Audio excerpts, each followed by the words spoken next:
السلام علیکم ناظرین، میرے چینل منتخب احادیث میں آپ کا استقبال ہے۔ بسم اللہ الرحمن الرحیم۔ حضرت ابو بکر رضی اللہ عنہ سے روایت ہے کہ رسول اللہ صلی اللہ علیہ وسلم نے ارشاد فرمایا، جو شخص صبح کی نماز جماعت کے ساتھ پڑھتا ہے وہ اللہ تعالیٰ کی حفاظت میں ہوتا ہے۔ جو اللہ تعالیٰ کی حفاظت میں آئے ہوئے شخص کو ستائے گا، اللہ تعالیٰ اسے اوندھے منہ جہنم میں پھینک دیں گے۔ بسم اللہ الرحمن الرحیم۔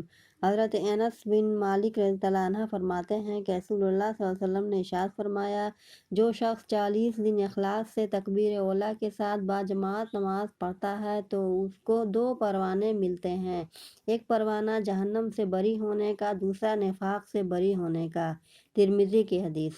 بسم اللہ الرحمن الرحیم۔ حضرت ابو ہریرہ رضی اللہ عنہ فرماتے ہیں کہ رسول اللہ صلی اللہ علیہ وسلم نے ارشاد فرمایا، میرا دل چاہتا ہے کہ چند جوانوں سے کہوں کہ بہت سارا ایندھن اکٹھا کر کے لائیں، پھر میں ان لوگوں کے پاس جاؤں جو بغیر کسی عذر کے گھروں میں نماز پڑھ لیتے ہیں اور ان کے گھروں کو جلا دوں۔ ابو داود کی حدیث۔ بسم اللہ الرحمن الرحیم۔ حضرت ابو ہریرہ رضی اللہ عنہ سے روایت ہے کہ رسول اللہ صلی اللہ علیہ وسلم نے ارشاد فرمایا، جو شخص اچھی طرح وضو کرتا ہے پھر جمعہ کی نماز کے لیے آتا ہے، خوب دھیان سے خطبہ سنتا ہے اور خطبہ کے دوران خاموش رہتا ہے تو اس جمعہ سے گزشتہ جمعہ تک مزید 3 دن کے گناہ معاف کر دیے جاتے ہیں۔ جس شخص نے کنکریوں کو ہاتھ لگایا یعنی دوران خطبہ ان سے کھیلتا رہا یا چٹائی کپڑے وغیرہ سے کھیلتا رہا تو اس نے فضول کام کیا اور اس کی وجہ سے جمعہ کا خاص ثواب ضائع کر دیا۔ مسلم کی حدیث۔ بسم اللہ الرحمن الرحیم۔ حضرت ابو ایوب انصاری رضی اللہ عنہ فرماتے ہیں کہ میں نے رسول اللہ صلی اللہ علیہ وسلم کو یہ ارشاد فرماتے ہوئے سنا، جو شخص جمعہ کے دن غسل کرتا ہے اگر خوشبو ہو تو اسے بھی استعمال کرتا ہے، اچھے کپڑے پہنتا ہے، اس کے بعد مسجد جاتا ہے، پھر مسجد آ کر اگر موقع ہو تو نفل نماز پڑھ لیتا ہے اور کسی کو تکلیف نہیں پہنچاتا یعنی لوگوں کی گردنوں کے اوپر سے پھلانگتا ہوا نہیں جاتا، پھر جب امام خطبہ دینے کے لیے آتا ہے اس وقت سے نماز ہونے تک خاموش رہتا ہے یعنی کوئی بات چیت نہیں کرتا، تو یہ اعمال اس جمعہ سے گزشتہ جمعہ تک کے گناہوں کے معافی کا ذریعہ ہو جاتے ہیں۔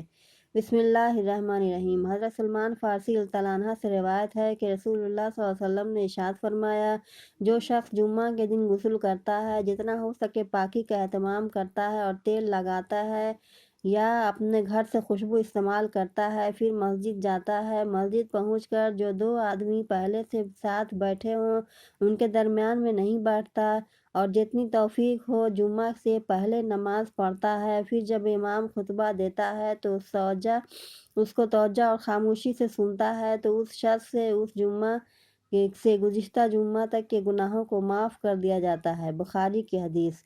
بسم اللہ الرحمن الرحیم۔ حضرت ابو ہریرہ رضی اللہ عنہ سے روایت ہے کہ رسول اللہ صلی اللہ علیہ وسلم نے ایک دن ارشاد فرمایا، ایک مرتبہ جمعہ کے دن ارشاد فرمایا، مسلمانوں، اللہ تعالیٰ نے اس دن کو تمہارے لیے عید کا دن بنایا ہے، لہٰذا اس دن غسل کیا کرو اور مسواک کا اہتمام کیا کرو۔ بسم اللہ الرحمن الرحیم۔ حضرت ابو امامہ رضی اللہ عنہ سے روایت ہے کہ نبی کریم صلی اللہ علیہ وسلم نے ارشاد فرمایا، جمعہ کے دن کا غسل گناہوں کو بالوں کی جڑوں تک سے نکال دیتا ہے۔